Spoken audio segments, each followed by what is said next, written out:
같이 나누겠습니다. 영상에서 우연히 접했습니다. 많은 사람을 감동으로 이렇게 감동을 끼친 하버드 졸업생 연설이라는 그 제목이었습니다. 자신의 삶이 자신의 것이 아니라 부모와 지역사회의 희생과 도움으로 얻은 것임을 고백하는 청년. 하버드 졸업생 정도면 스스로 일궈낸 성과 앞에 또 불법 이민자 출신 청년이라면 다른 하버드생보다 더 어려운 열악한 가정적인 지원과 환경에 불평할 만한데, 그래서 자신의 노력을 더 부각시킬 만한데, 그럼에도 불구하고 그것에 대해 감사할 줄 아는 인생의 본질에 대해서 어린 나이지만 아는 사람, 그것이 참 많은 사람들에게 감동을 주는구나를 이 연설을 보면서 저도 생각했습니다. 저 역시 참 감동을 받았습니다. 많은 사람들, 특히 젊을수록 인생이 내 것인 줄 알고 삽니다. 그리고 그것을 부추기는 많은 문화들, 내 인생은 나의 것이라는 노래도 있습니다. 그런데 조금만 더 가보면 인생이 내 것이 아니라 생명의 주인이 계시고, 또한 지금 나의 이 삶을 영위하기 위해 청년이 고백했던 것처럼 우리 역시 지금의 내가 있기 위해 많은 분들의 희생과 헌신이 있었다는 걸 우리는 생각할 수 있습니다. 교회에서 어떤 사람들은 자신을 1세대라고, 또 어떤 이들은 2세대라고 이렇게 자신의 신앙의 환경을 표현하는 것을 종종 듣게 됩니다. 어떤 기준으로 구분 짓는 것인지는 알겠지만, 엄연히 말하면 우리 모두가, 또 우리 교회 안에서 우리 모두는 한국 교회의 참 많은 선배들의 희생과 순교의 사랑을 입었고, 대흥교회 안에서 정말 많은 선배들의 인생과 헌신의 사랑을 입었습니다. 그 앞에서 1세대니 2세대니 운운하는 건 참 부끄러운 모습은 아닐까 생각해 봅니다. 우리 가정에, 우리 삶에 부족했던 것이 참 많습니다. 여전히 존재합니다. 그러나 또 생각해 보면 우리는 부족하다는 것을 아는 만큼 가진 것에 대해 감사할 줄은 알고 있을까요? 없는 것, 모자란 것, 부족한 것에 대해서는 가르쳐 주지 않아도 정말 잘 원망하고 불평할 줄 압니다. 그런데 내가 다른 이들에 비해, 요즘 제가 왜 다비드 예배 시작할 때 북한 분들의 탈북 간증을 많이 보여주는 줄 압니까? 최소한 우리는 윗동네에 사는, 그리고 그들이 탈북하여 하는 많은 간증을 들으면서 우리는 가진 것에 대해 불평하는 것만큼의 반이라도 감사함을 느끼고 표현할 줄 알까요? 우리 인생이 내 것이라면, 오직 내가 책임져야 하는 나의 것이라면 아무도 우리 인생에 투자할 이유가 없습니다. 그런데 정말 인생이 내 것일까요? 오늘 본문은 예수님께서 비유로 알려주신 이야기입니다. 대략 스토리는 이렇습니다. 어떤 부자에게 관리인이 있었습니다. 그런데 소문에 그 관리인이 재산을 낭비한다는 소문이 났습니다. 주인은 그를 불렀습니다. 그리고 해고를 통보했습니다. 그러나 언제까지 하고 기한을 주었습니다. 일꾼은 그제서야 자신의 앞길을 고민했습니다. 어떻게 살지? 땅을 파자니 힘이 없고 구걸하자니 창피하고, 이때까지 주인 덕에 먹고 살았다는 걸 이제서야 깨달았습니다. 그리고 이제 완전히 해고될 때가 될 때야 이제 자신의 앞길을 생각하며 고민하며 그렇게 준비했습니다.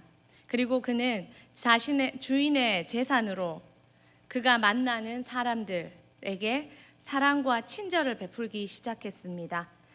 그 이유는 자기가 해고된 뒤에 자기에게 호의를 가지도록 말입니다. 그들을 돌봐주고 도와주고 그들에게 주인의 빛을 탕감해 주었습니다. 주인이 이 소문을 들었습니다. 그런데 주인이 오히려 그 일꾼을 칭찬합니다. 슬기롭다고 칭찬합니다. 저는 여기서 의문이 들었습니다. 주인을 재산을, 이건 어떻게 말하면 횡령인데 왜 칭찬했을까? 일꾼은 이렇게 일합니다. 밀 100섬 빚진 자가 찾아오면 80섬이라고 그 증서를 고치게 만듭니다.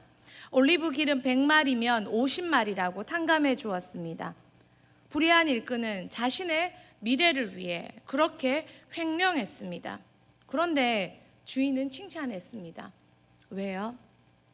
이것이 주인에게도 유익했다는 것입니다. 이렇게 탕감해 준 빚은 이전보다 더 빨리 빚이 수거되어 돌아온 것입니다. 이것이 주인에게도 유익이었습니다.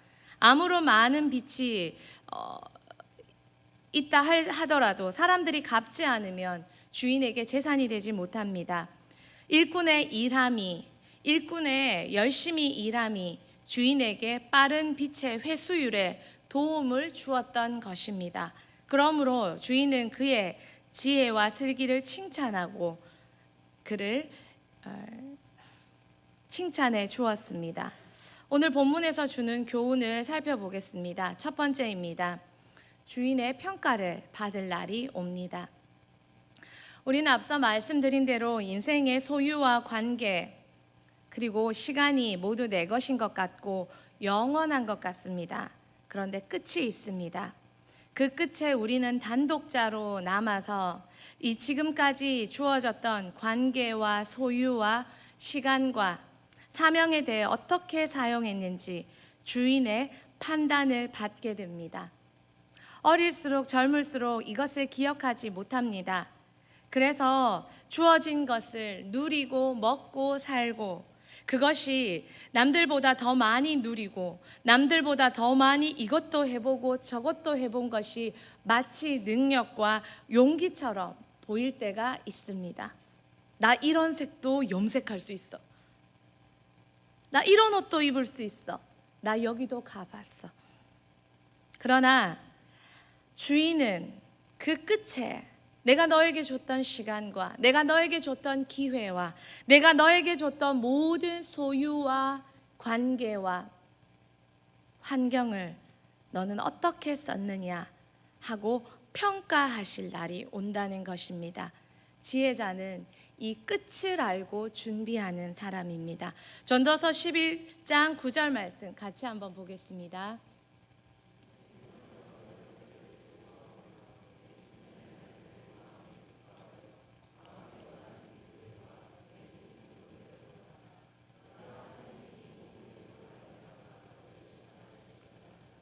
전도서는 우리에게 반어적으로 질문합니다. 마음대로 살아, 마음대로 누려. 그러나 기억하라. 하나님이 이 모든 일을 인하여 너를 심판하실 줄 알라. 여러분 인생이 왜 두렵습니까? 왜 무섭습니까? 끝이 있고 심판이 있기 때문입니다. 그래서 지혜자가 이렇게 말합니다. 전도서 7장 2절 말씀입니다. 우리 같이 보겠습니다.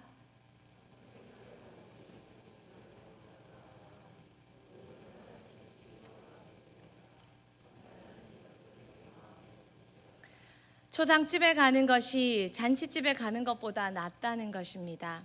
놀이동산 가서 신나게 놀아 제끼는 것보다 울고 있는 사람에게 인생의 고뇌와 의미를 아는 사람에게 가서 그 슬픔과 아픔에 동참하는 것이, 봉사활동하는 것이 훨씬 나은 인생이라는 것입니다. 여러분은 얼마나 끝을 염두에 두고 살고 있습니까? 어떤 수련회 프로그램에 이런 것이 있습니다. 끝을 경험하기 위해서 실제로 관을 짜서 그 관에 들어가 보고 자신의 유언을 써보는 프로그램이 있습니다. 근데 그 프로그램을 하다가 어떤 아이가 정말 실신을 해가지고 관에 들어갔는데 너무 무섭고 놀라가 실신을 해서 그 프로그램이 조금 비판을 받았던 적도 있었습니다. 저희는 아직 한 번도 해보지 않았지만 어떤 기분일까요? 어른들이 이렇게 말씀하십니다. 오는 것은 순서가 있지만 가는 것은 순서가 없다. 우리 모두는 끝이 있는 인생입니다. 그 끝에 하나님은 여러분과 저에게 뭐라고 평가하실까요? 두 번째입니다. 내 것이 아님을 기억합니까? 평가가 있습니다. 그런데 내 것이 아닙니다. 주인이 있고 평가가 있다는 건 내 것이 아니라는 이야기입니다. 우리는 살다 보면 내 건 줄 압니다. 부모 자녀의 관계가 영원할 것 같고, 부부 관계가 영원할 것 같고, 친구 관계가 영원할 것 같고, 내가 가진 이 모든 것이, 환경적 소유는 그래도 조금은 유동적입니다. 그렇지만 우리는 내재적 소유가 있습니다. 아까 저 친구가 말한 대로 재능, 내가 가진 지성, 내가 가진 어떤 능력, 은사들, 이 내재적인 어떤 환경은, 소유는 영원히 내 것일 것 같습니다. 그런데 그렇지 않습니다. 제가 친구들에게 자주 쓰는 이야기가 있습니다. 학교를 다닐 때 친하진 않았지만 누구다라고 정도는 좀 아는 친구가 있었습니다.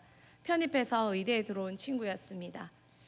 졸업을 하고 의대생이다 보니 그 친구는 졸업을 하고 그 친구는 실습을 돌았습니다. 그런데 너무 이상하게 실습을 돌다가 그 친구는 슈퍼병원균 박테리아에 감염이 됐습니다. 어떤 경로로 어떻게 감염이 됐는지 알 수 없습니다. 현대의학이 알 수 없을. 그리고 그 친구는 자기가 실습 돌던 그 중환자실에 수년째 누워 있었다는 이야기를, 최근은 모르겠고 몇 년 아주 오래전에 수년째 의식 없이 그 중환자실에 누워 있다는 이야기를 들었습니다. 참 인생이 알 수 없고 내 것이 아니고, 그 뛰어난 지성도 병원균 박테리아 하나 앞에, 그 박테리아가 뇌로 침투했다는 얘기를 들었는데 아무것도 아니구나를 생각하게 되었습니다. 여러분은 어떻습니까? 정말 청직이라는 사실을 기억하고 있습니까? 주인은 우리에게 모든 것을 맡기실 때 내가 주인으로 착각할 만큼 주인처럼 맡기시고 주인처럼 살기를 원하셨습니다. 천지를 지으시고 이 땅을 아담과 하와에게 맡기실 때 선악과와 생명나무 외에 다 경영하라고 주셨습니다. 창세기 1장 28절에 생육하고 번성하고 땅을 정복하고 모든 생물을 다스리라.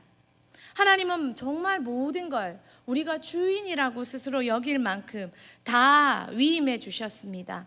그리고 성령님도 우리에게 오셔서 모든 걸 맡길 때 우리가 주인이라고 느낄 만큼 모든 것을 맡겨주셨습니다. 잘 아는 말씀이지만 마태복음 28장 18절에서 20절 같이 읽어보겠습니다.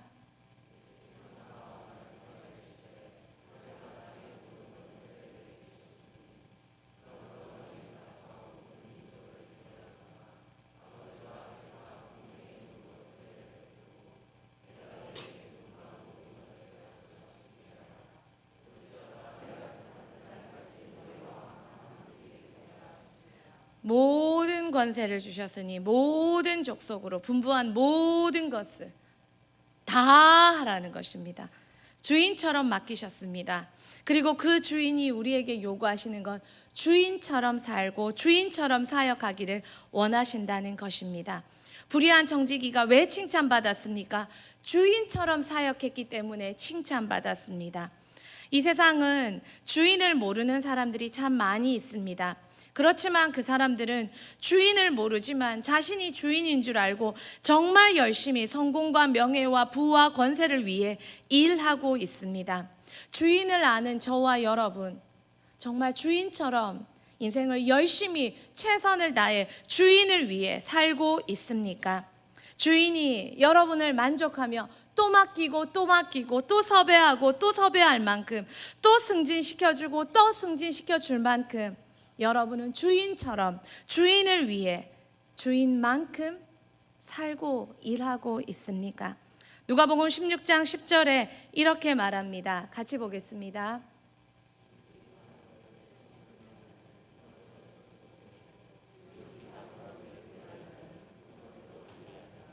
우리는 청지기입니다. 내가 열심히 했다는 나의 평가가 중요한 것이 아니라 주인 보시기에 얼마나 만족스럽게 그분을 위해 그분처럼 일했는가 하는 것입니다. 말씀을 맺겠습니다. 하나님은 나에게 예수를 투자해 주셨습니다. 하늘과 땅의 모든 권세를 성령님을 통해 주셨습니다. 이미 나는 모든 것을 얻은 자입니다. 그런 내 삶을 얼마나 청지기로 주인을 위해 시간과 소유와 관계와 환경을 주인 마음에 쏙 들도록 살고 왔고 살아갈 것인지 생각해 보면 좋겠습니다. 오늘은 임시 공휴일입니다. 우리에게 시간이 또 주어졌습니다. 여러분, 오늘 하루 이 시간을 청지기로 어떻게 살 예정입니까?